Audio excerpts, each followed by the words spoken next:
Magandang umaga! Kumusta po? Narito po ulit ang update natin para sa lagay ng ating panahon. Ngayong umaga po ng January 3, 2025.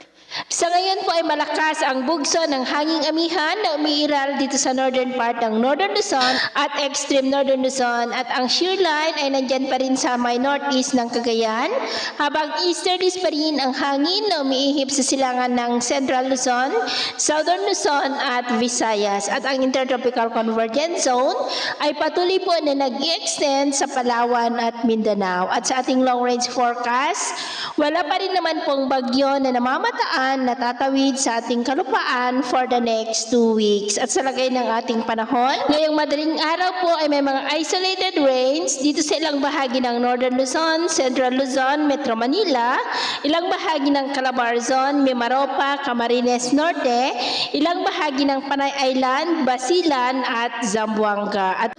At mamaya po ay sisikat ang araw sa malaking bahagi ng bansa, pero may tsansa pa rin ng cloudy skies with isolated rains dito po sa ilang bahagi ng Cagayan Valley, ilang bahagi ng Central Luzon, Metro Manila, Calabarzon, Camarines Norte, Marinduque, Palawan at Mati. At mamayang hapon, mas mataas muli ang tsansa ng cloudy skies with isolated rains sa malaking bahagi ng ating bansa, kaya mag-ingat po tayo sa mga banta pa rin ng mga pagbaha at pagguho ng lupa.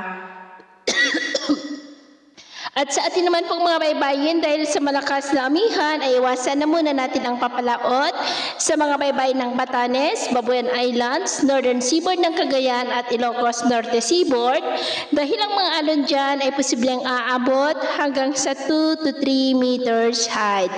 Kaya hanggat maaari po, ay iwasan na muna natin ang papalaot dyan sa mga may kulay pula para mas makaiwas sa mga sakunang pangkaragatan.